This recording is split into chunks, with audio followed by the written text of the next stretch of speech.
আমি প্রথমেই বলে নেই আমরা যে এই নতুন একটা সময় পেয়েছি, আমরা যে দেশকে গড়ার এই যে একটা সময়টা পেয়েছি, আমাদের ভুলে গেলে চলবে না।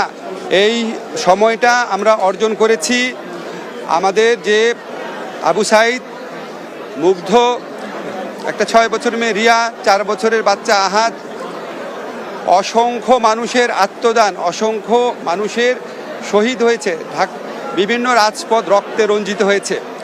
এত বড় একটা গণ অভ্যুত্থান বাংলাদেশের ইতিহাসে কেন, যে ছাত্ররা মিলে 25-26 বছরের ছাত্ররা মিলে একটা স্বৈরাচারী, একটা অত্যাচারী, নির্যাতনকারী সরকারকে ক্ষমতাচ্যুত করতে পেরেছে, এটা এই উপমহাদেশে না পৃথিবীর ইতিহাসে খুব বিরল ঘটনা।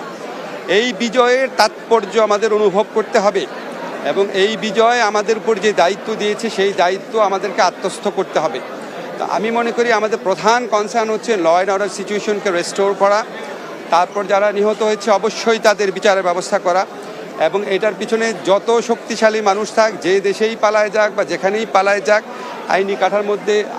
আইনি কাঠামোর মধ্যে বিচারের ব্যবস্থা করা বা উদ্যোগ নেওয়া, আহত যারা আছে তাদের পুনর্বাসনের ব্যবস্থা করা, আমাদের যেসব মানুষ যে স্যাক্রিফাইস করেছে, তরুণ ছাত্র জনতা, তারা স্যাক্রিফাইস করেছে একটা বৈষম্যহীন সমাজ গড়ার জন্য, শোষণমুক্ত সমাজ গড়ার জন্য।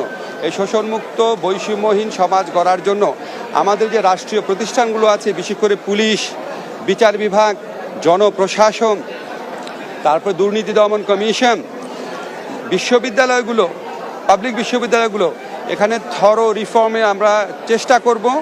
আমাদের লক্ষ্য থাকবে, আমরা তো আসলে দেখেছি মানে আমাদের অনেক রাজনৈতিক সরকার এসেছে কিন্তু ওনারা রিফর্মটা সেভাবে করেন না দেখি এরকম অপশক্তি বারবার সুযোগ নিতে পারে।